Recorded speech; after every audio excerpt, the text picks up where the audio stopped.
afternoon to all our viewers. Who said that you're not a leader? Yes, who said leaders are those in government offices alone? But be careful with every decision you make and be cautious of the examples you leave behind. And someone may have taken you for a role model and example to follow. Again, I say excellent afternoon, viewers. And you're on to another interesting episode of Real Talk with Kike. Of course, I remain your convener of this platform, Kike Atanda-Owo. And I have the Real Talkers on the platform. When I say Real Talk, of course, my house husband is on the show today. How are you doing? I'm not happy with you because you hugged that. You didn't hug me. What's going on with you? You were too busy talking to another man. That's why. No!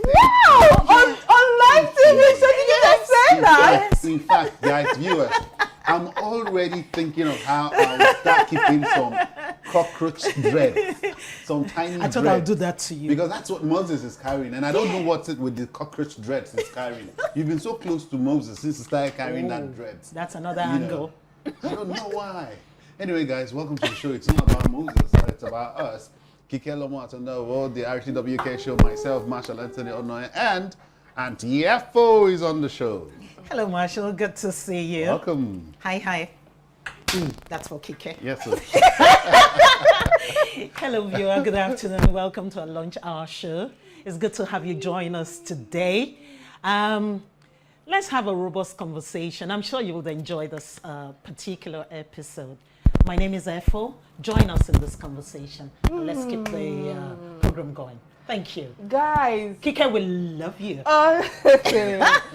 On this day in 2010, most of Nigerians was enveloped in a thick dust storm and disrupted when it comes to the air travels, the aviation department. But let's find out more on our On This Day in History segment. Stay with me. We'll be right back.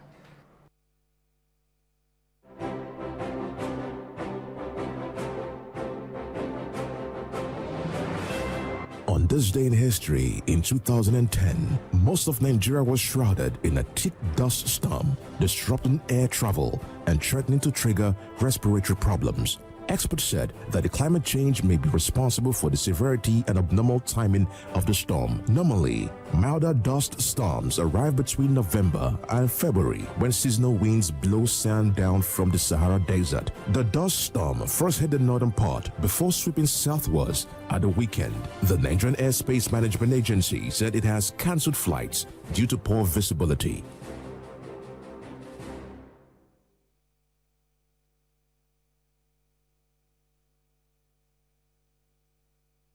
All right, many thanks for staying with us. And if I'm coming to you first, what's your take on this day in history segment? Yeah, wine.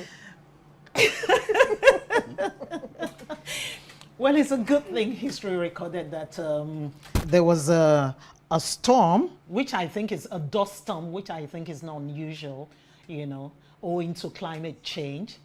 And I think the appropriate thing for the Nigeria Airspace Management Agency to have done at that time was to cancel flights, because you won't want to risk the lives of innocent Nigerians, including the crew, in the air. With a dust storm, nobody knows when it will clear up, but thank God it was recorded, and I'm sure thereafter, these are natural occurrences, so you don't have a hold over them. And like I said, kudos to the to NAMA, for cancelling flights at that time. So that's why no air mishaps were recorded. So, Marshall? I just think it's just climate change and all about it, and how sometimes we back home here in Nigeria, we don't take climate change very seriously. It's just tip of the iceberg is an indication that we should take climate change seriously. But as regards to the aviation, how it affected aviation. Yeah, yes. The operations. We've seen that, and very recently we've seen flight cancellations and the tussle from why flight was cancelled. Regarding the topic we touched on with the Emir of Kano and all that saga with Air Peace, it just brings to mind that sometimes flights can be cancelled, and why these flights get cancelled remain best known to the management, and we should just trust that they are usually for best reasons. They have safety standards that they follow, so they know what to do. Yeah, many thanks for your submission. I think for me, my submission regarding this is the fact that the dust storm first hit the northern part before getting to the southern part. And I know that this disruption actually happened for 4 months. I know we are lucky in this side of town that things like that are not rampant, you know, especially when it comes to how it triggers a respiratory system as well. Because imagine somebody who is asthmatic, you know, and these are things that triggers it. Our Even health issues. Exactly. Also. So, but I'm happy that at least, you know, they were able to cancel all this because of the poor visibility when they are on air and all of that. But the takeaway from me is the fact that thank God that we are only having challenges when it comes to fuel, you know, in terms of the airplanes, you know. Yes, I know that has been the major challenge as at today because of what is happening economically, but we've not had any major mishap when it comes to dust, what's it called now? Changing weather. Changing weather and climate change. What about the basically. bed flights? Was staying with us long ago, a few decades back, you know, the way we think, the way we do things, and of course how we say things and how we go about our lives were dependent on tradition and culture, and of course on the standard of education across the globe. In the last 2 decades, I must say that things have changed, and these patterns of our lives, and especially the lives of our youth, are only dependent, or would I say are now dependent on social media and what is found online, which is part of the things that they consume today. And the trends have become the new vogue, and the importation of foreign culture is also far easier than we think. But you know what, guys, before I keep going on the show today, we are looking at a certain aspect of our lives which has become integral, and we have been looking at the topic of online space and our norms, and we are discussing the factors responsible, especially when it comes to the positivities and of course the negative side of it, and the areas that have influenced us all, and what we have imported and what we have exported through all this platform and these patterns that I've mentioned earlier. But to discuss the topic with me is, I would like to say, an ace blogger, and is one of the law who have redefined what we have consumed online, and of course how he has also shaped our mentality and our philosophy about our world, and he's no other than, should I ship it out? And I must say, welcome to the show, Nobody Great. It's a pleasure to have you on the lunch show today. But how you doing? You look bright. You look good. Thank you so much. I will just small chops after the show. Yo, yes.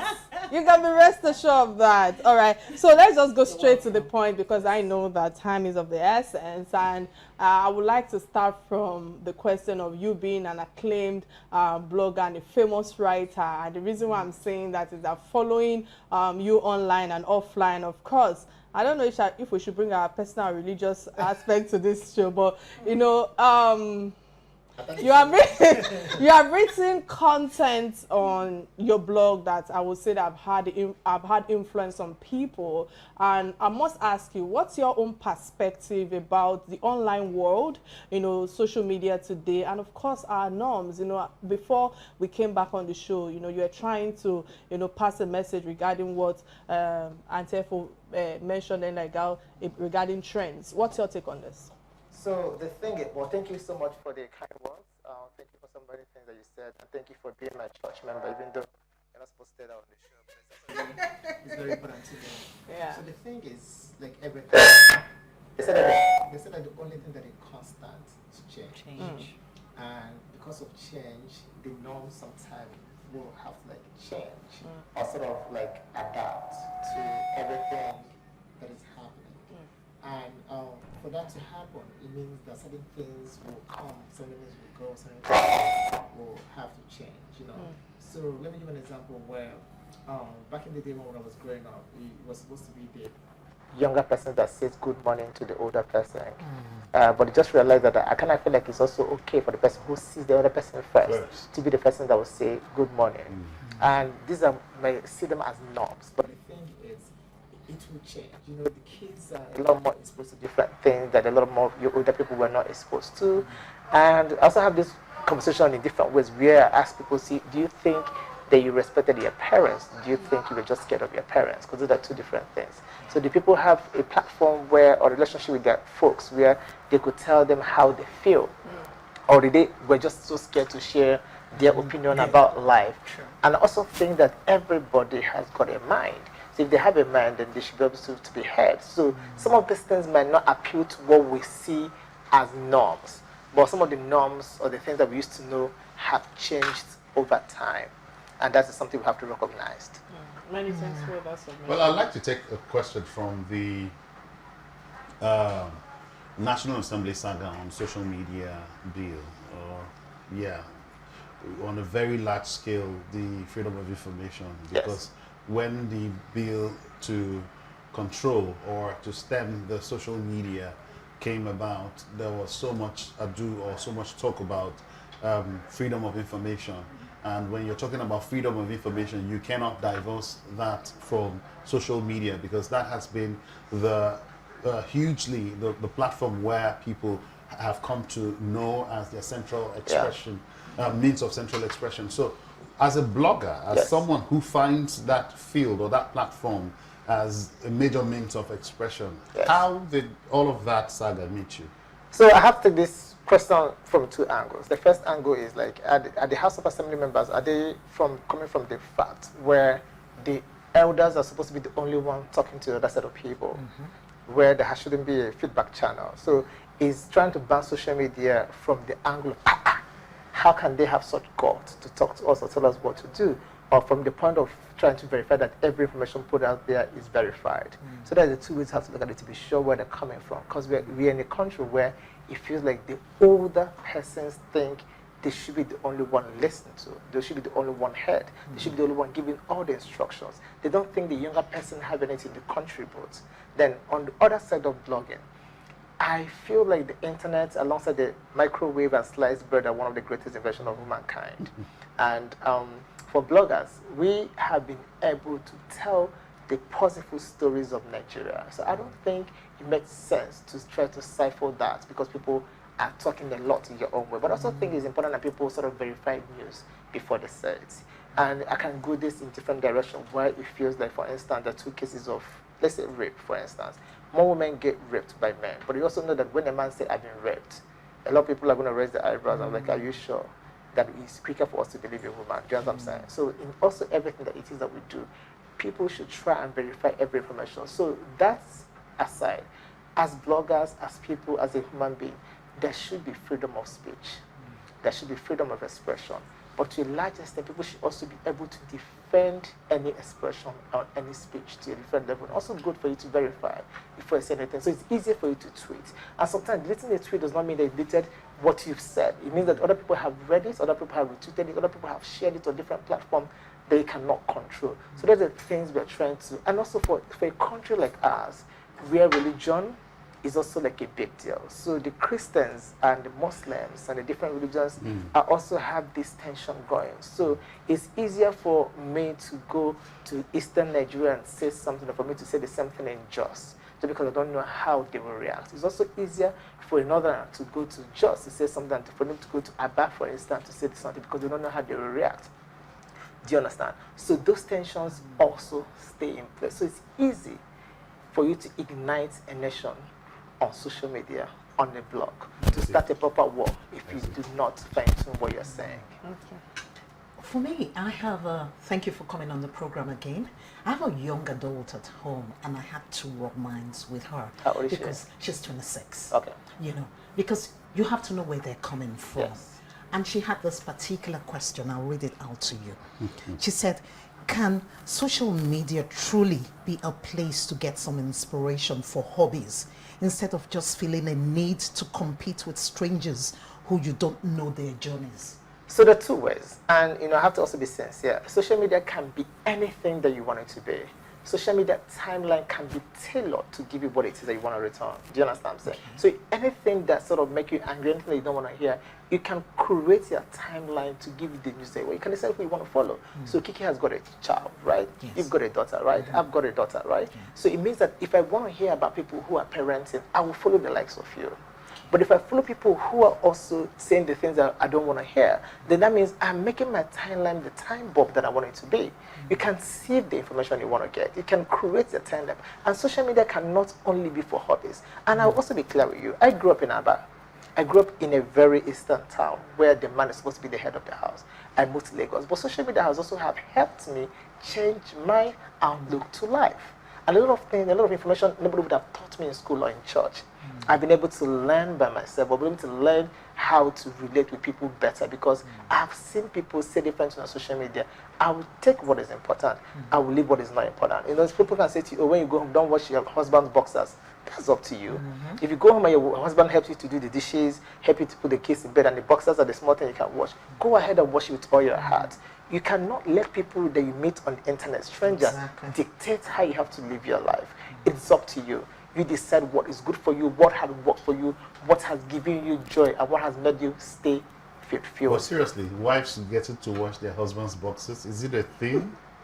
Well, to those who think it's a thing. Yeah. Yes. Yeah, really? Yes. Some people. Some people say they won't touch their husband's boxers. So what happened to the washing machine? Just throw it in the washing machine and put some detergent. But sometimes it depends on you probably have to wash. Some people hand wash. I'm washing machine. I'm not trying to put them out of business. Also shrinks clothes. I'm just hearing this for the first time. It's not just shrinking the clothes. Yeah. It does all sorts. Yes. Well, you said bread. Sliced bread is one of the greatest inventions of all time. I mean, Jesus Christ shared how many loaves of bread? I'm sure he did it with sliced bread because that was easier. So it's easier. You can cut it this way, cut it this way. 5,000 people is a lot of people. You can't be chopping bread with already cut off. Yes. All right. You know, maybe you missed that part of where Mrs. Alakija said that she washes her husband's undergarments till date. You know, which is part of the things I feel that. Well, different strokes for different folks. I love language. Yes, exactly, true. Exactly. All right, moving on. You know, talking about justice and public good. You know, the social media and the online space has been used to drive justice through online petitions, you know, hashtags, you know, initiating peaceful, let's say, peaceful protest against the government in times of, let's say, the likes of NSAS and co, you know, depending on what you want to apply it to. Yes. So I must ask you, has it really been effective in terms of driving the demands of the people when it comes to using that tool, social media? So the thing is, social media, like I mentioned, can be anything to anyone. And it is also the most unjust court of justice in the world. So sometimes it feels like the person... Online court. Yeah, online court. In the sense like, it feels like the person who people think is at fault are most times not given the opportunity to speak up for themselves. Right? So people sort of say, yes, Kike, you broke my glasses.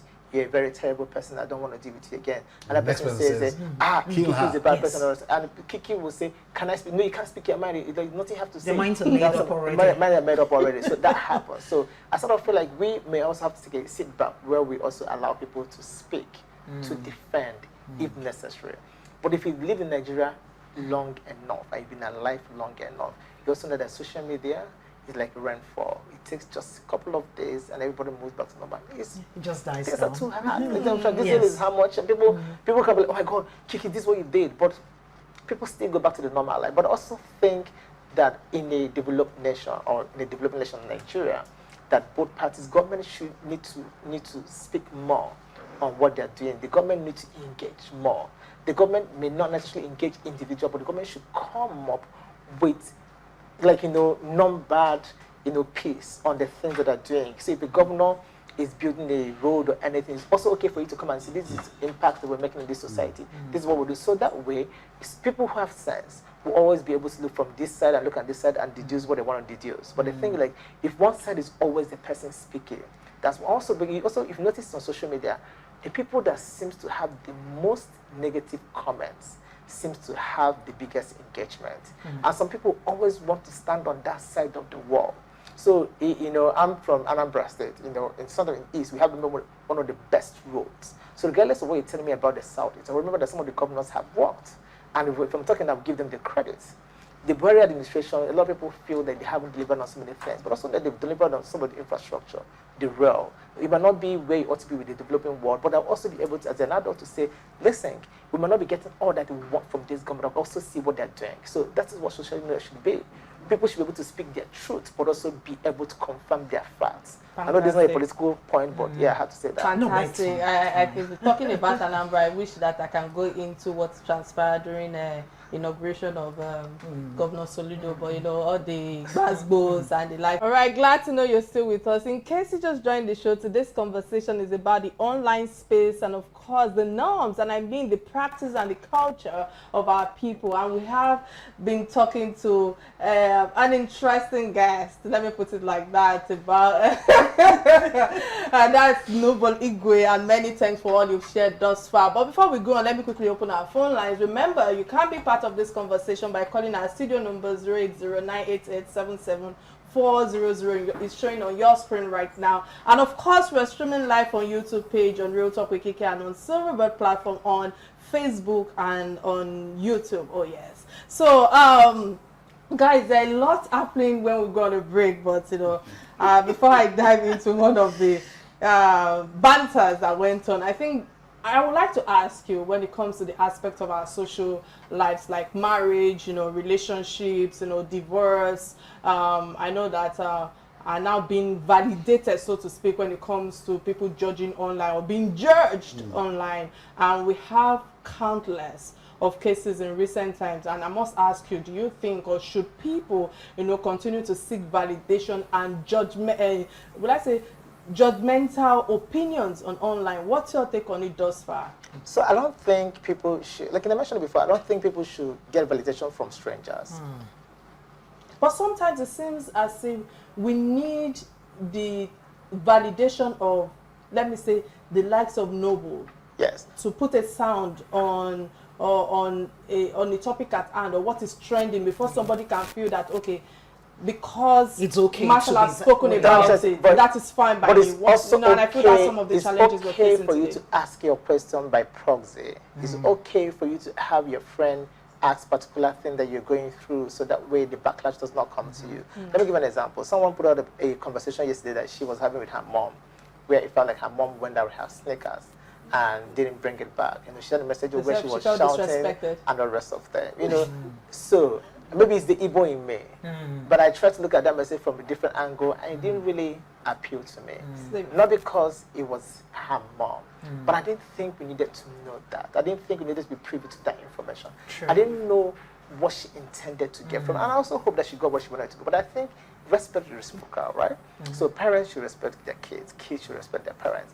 But also something that is there. Someone gave birth to you, and they may have tried their possible best to put food on your table. I didn't say that you owe them something for the rest of your life, but I also think there's room for empathy.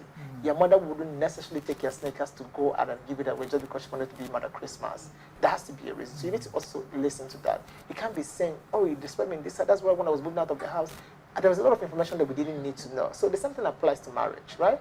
I don't think that it should live and die in pain.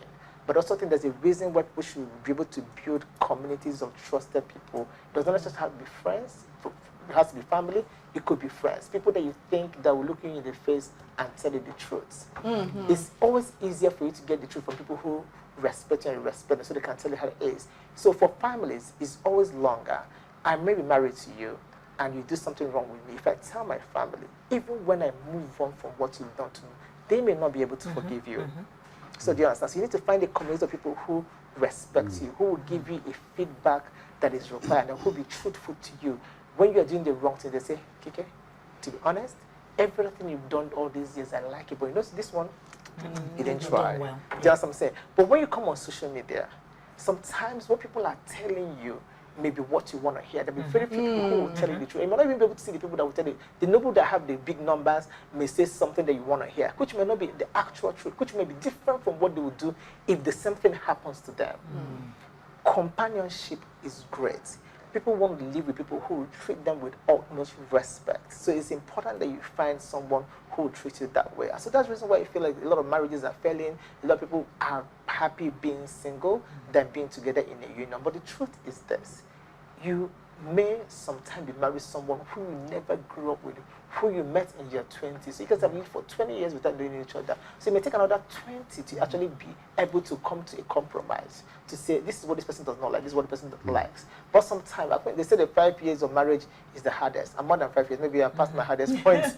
But the thing is this, unions, friendship, the different things that we do together with people, we need to also know sometimes the problem could be us. You know, so sometimes it's not, you keep reporting other people, but you haven't even looked inward to say, am I really the problem in this marriage? Am I really the problem in this relationship? Yeah. Okay, I'd like to ask, I don't know if you're the right person to ask this question, because you dwell on the social media, you thrive, so to speak, on social media. But I'm also a real person. Okay. Yes. And you sound like it. Thank you. Because like Kike rightly said about how some things, lives have been affected by social media, marriages and all of that. We've also had morals lost. We've had families broken up. We've had lives lost. We've had people who met on social media, strangers, you know, meeting different people, and then from one thing leading to another, you find out that the person you met on social media isn't the person you're supposed to be. You find money, properties also lost on social media, you know, fake relationships, people posing as people that they are not, and, you know, having love affairs and then leading to loss of money and all of that. It is gradually becoming what I'd rather call anti-social media even.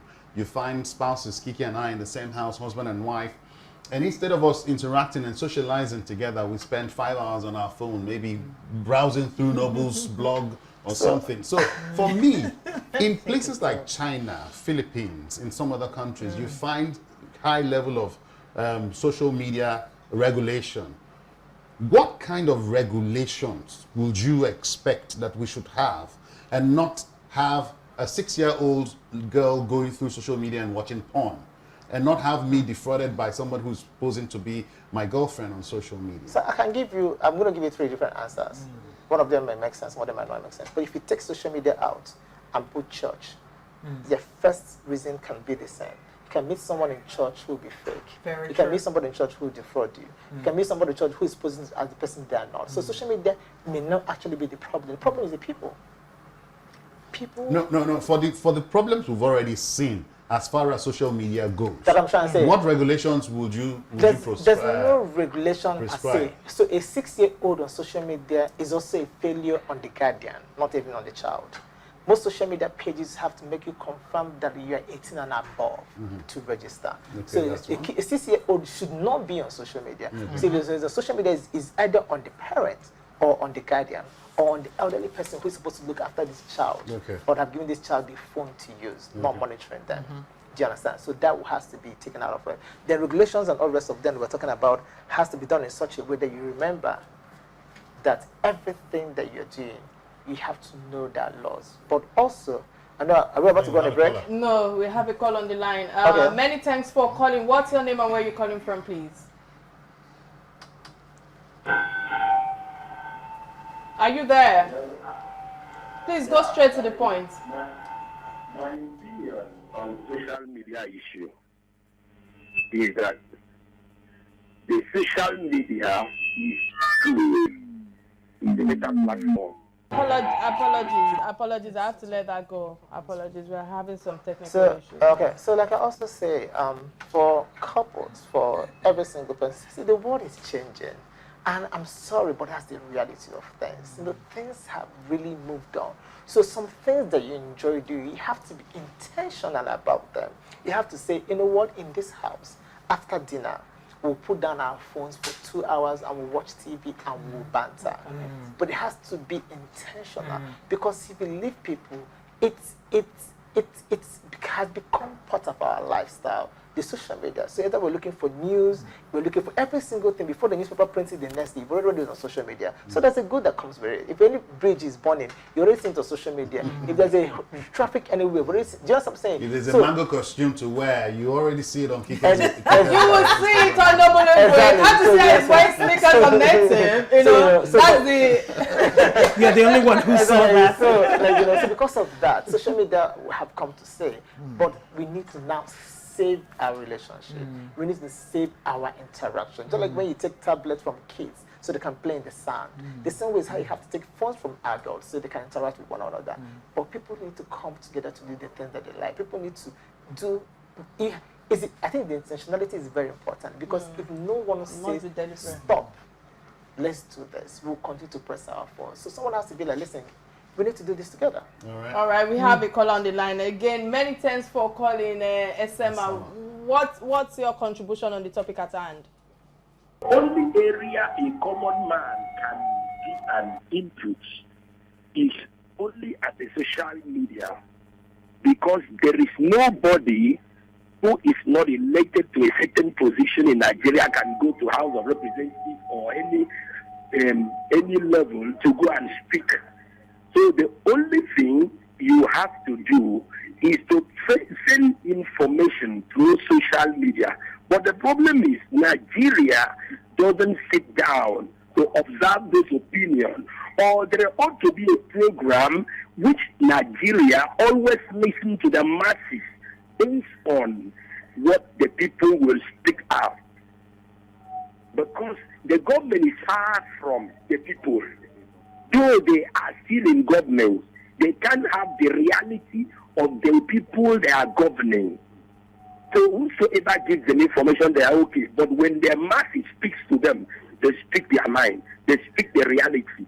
Right. Many thanks for your contribution on the topic at hand. You know, let me come back to you, because I know that as a reputable blogger and an entrepreneur, to be precise, you know, I think that it would be a good platform to let us know what you're working on, because I know that you're always busy with one project or the other. You know, when I try to catch up with some of the things you post on social media, yes, you know, which I feel that is also social media is also a good tool to project your work. So what project are you working on at the moment, so, and how will it benefit Nigerians, especially the youth who are the consumers of this consumers online? So I'm working on several projects. Some of them are not like finished. I can't talk about them, but I can talk about the things that are finished. I'm working on a podcast, which is also important, because some of the information on my podcast has to do with people who have done things in the past, who we do not speak about anymore. But I'm trying to have conversation with them on how life has been since being in the limelight and how it is today. Then I have a project that I've done. The first one is called Come Read With Me, which I do. Come read with me. Okay, so with my daughters, I've got two daughters, Jasmine and Eliana. So they have a reading club for kids between the ages of 3 to 10 years old, where they come to read. So what is that going to benefit the society? I grew up reading.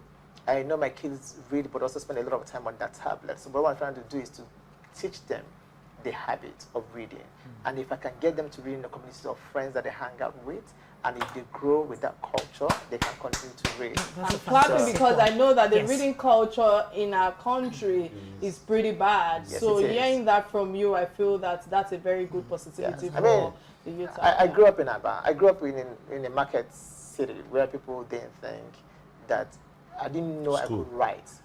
I sort of started writing on Facebook when people say, oh, you could string words together. I'm like, I didn't think I could, just because I didn't get the background to feel like someone could grow up in Aba and become someone who could write. No, but I know Antiafo is itching to say a thing or two. But see, talking about projects, you know, we've seen bloggers, Kike, I don't know if you'd agree with me, 2014, before 2014, or even the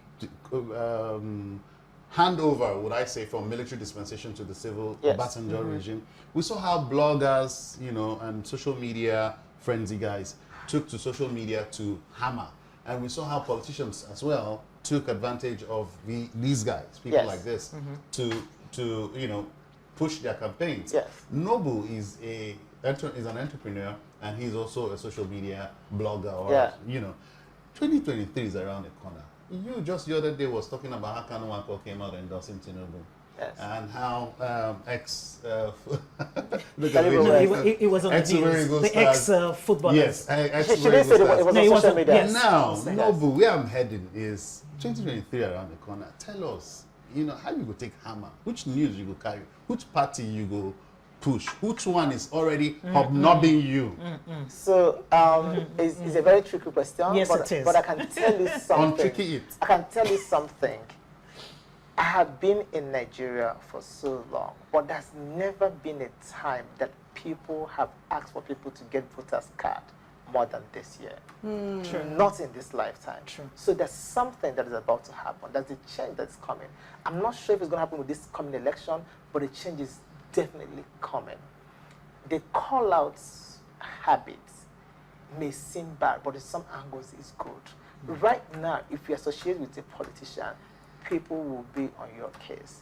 So in terms of hammering, I'm looking at other angles to hammer and not politics. The people's angle. Do you know what I'm trying to say? The people's I angle. just want to, yeah, so that's what I'm saying. So the thing is like, You want to make an impact. we more want like. to see the country move forward. Yes. And this is the time. This is the time to see the country move forward. So Sure. I don't, you know what? This is how people from my church, this is how we think.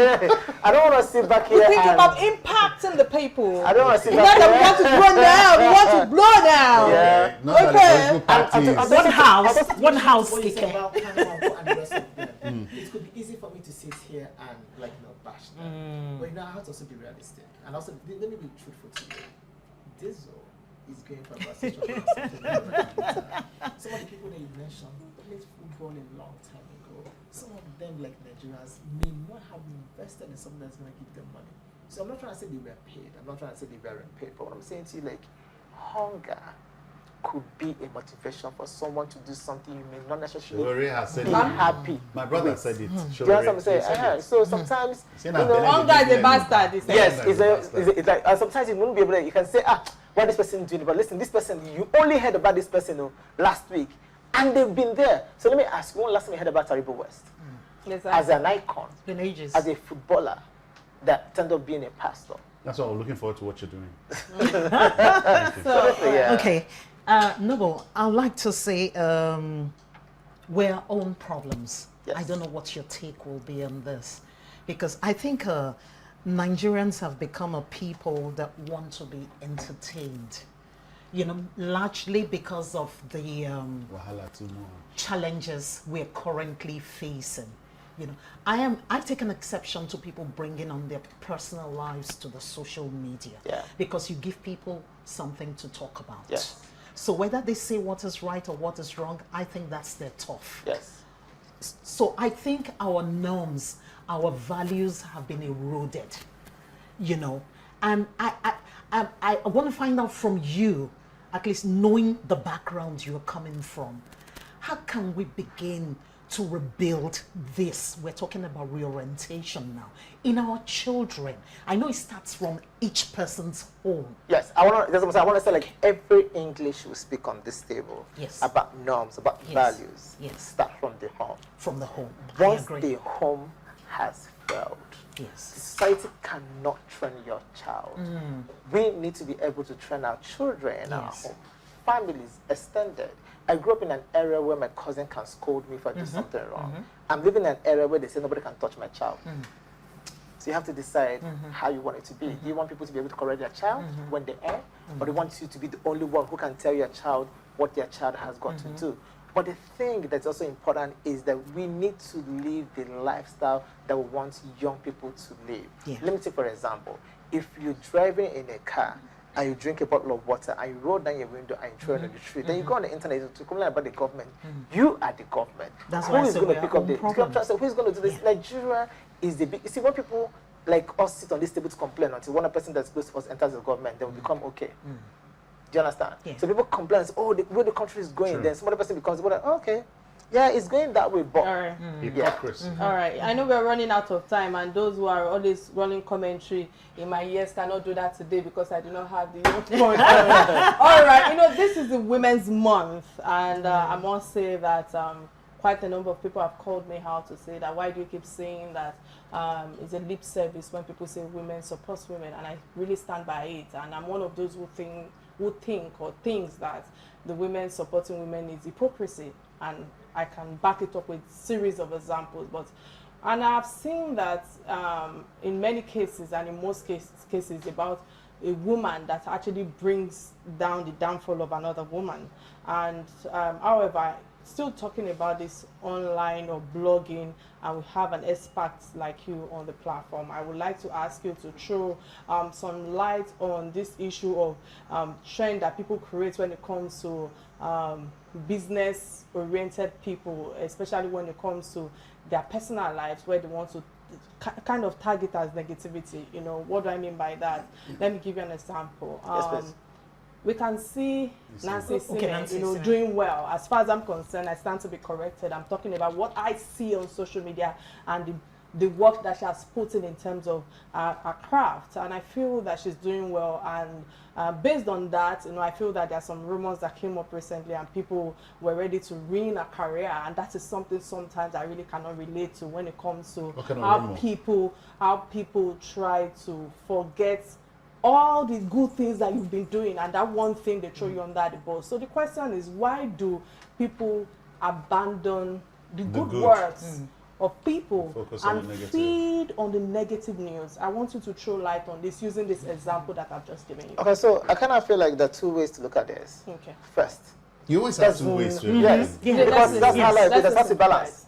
Because there's no successful person in life that's leaving negative comments on blogs. I can tell you free of charge.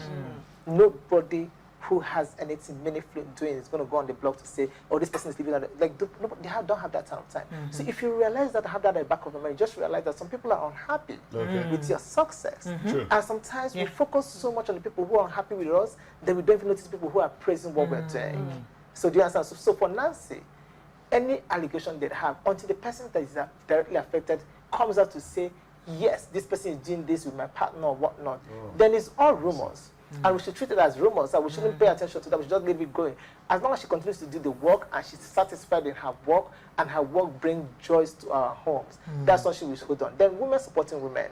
It's not say Taisi, that is equal, whatever.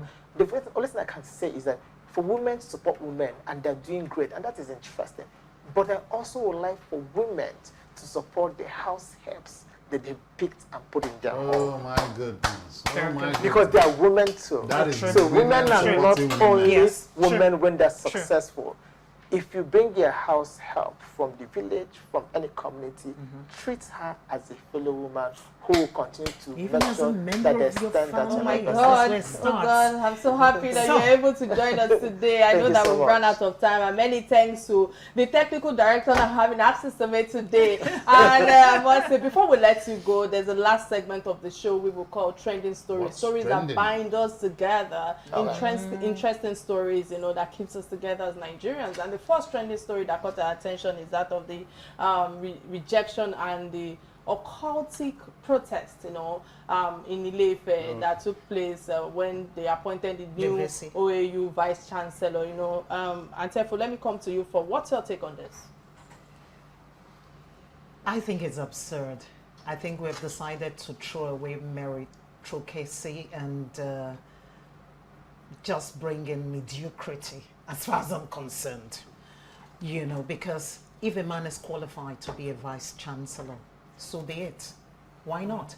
How do you want to bring a man who probably scored ninth on the list because he's from Ile-Ife, you know, to now become where I don't know how ethnicity came into education. We're talking about the same education we shout about every day is going down the drain. And now you have somebody who is ably qualified, and you now say because the next man is from that particular town, you know, so that man, you know, has to be the VC.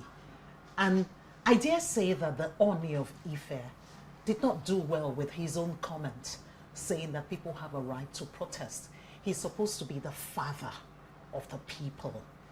So the education we're crying about that has gone down the drain, is this the way we want to take it further down the drain? It really beats my imagination. I don't get it. Ethnicity and name it, all the vices have come into all strata of our lives in this country. And it's not doing us any good.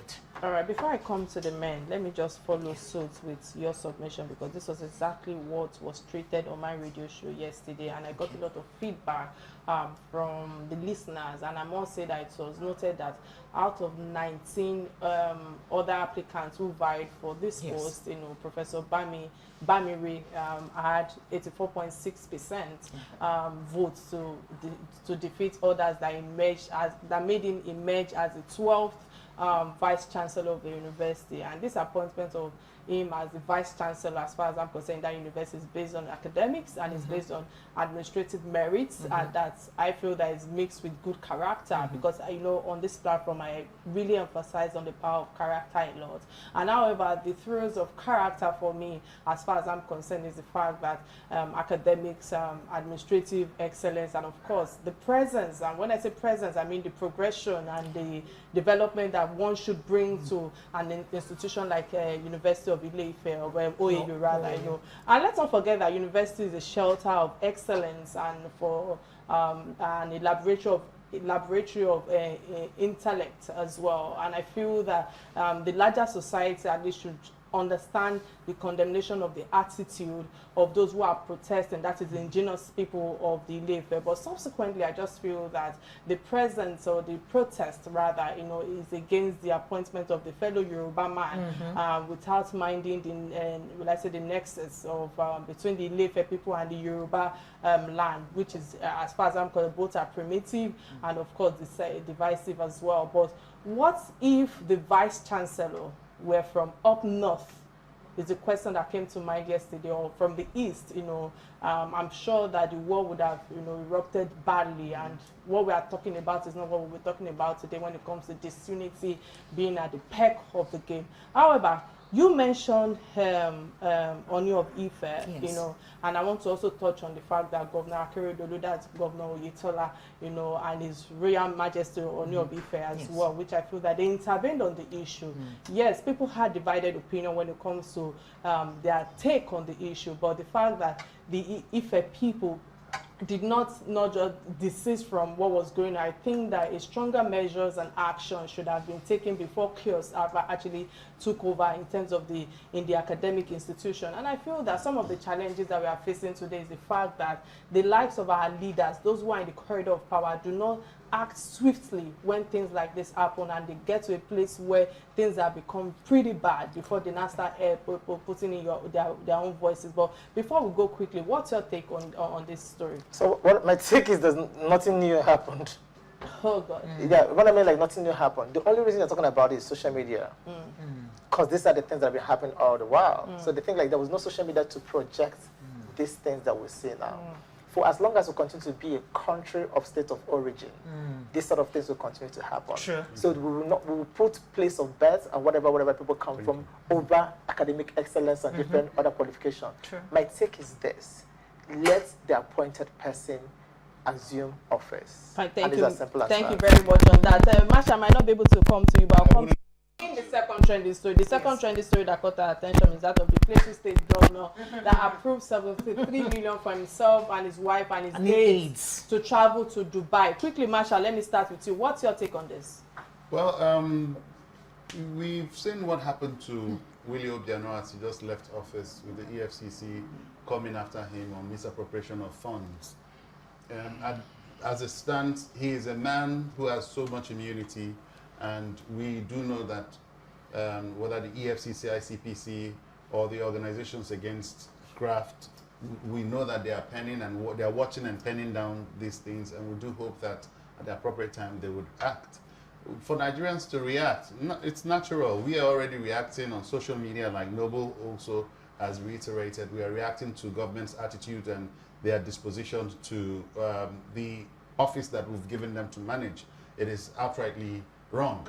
But can we do anything about it? Not so much. Can the EFCC and the ICPC do anything about it? We hope so when the immunity is taken off. All right, many thanks for that. You know, this is one of those stories that makes our headline on a daily basis, and we've seen that with all the stories that we treat on this platform. And I must say that we've become a public or republic of joke. Yeah, that is what I want to use right now, especially when it comes to funny characters that are leading us in the corridor of power. And I'm not against any public officers, you know, going on holiday with or going on vacation outside the country with their family and all of that, in as much as it is their own money. But the story that comes with the word approves, which means that it is the Plateau State's money, and this is totally wrong if you ask me. I think that this is abuse of public power and well, I say flagrant mismanagement of funds, because in Plateau State today, I do not think that they are doing well pretty much. I stand to be corrected. I really did not know much about that when it comes to generating so much wealth from that state.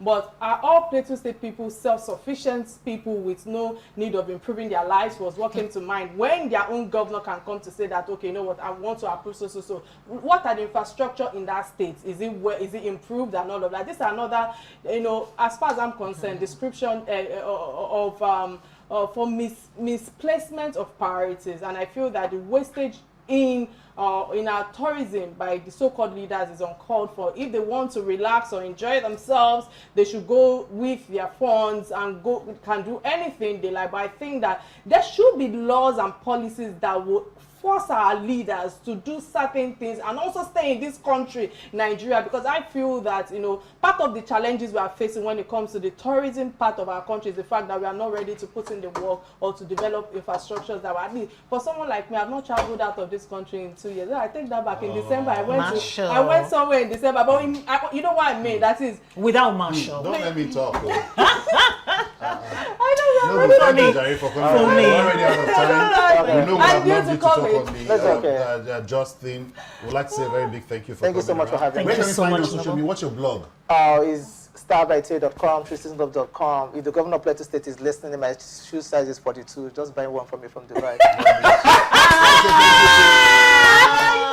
Thank you to everybody that stayed tuned. Thank you to all our callers. Isime, thank you very much. Thank you Kike, so thank you much. very much for coming on the show. Essay, thank you for coming on the show. My name is Marshall Isime at FFO. Bye. Bye-bye. Thank you. Bye-bye. See you next week.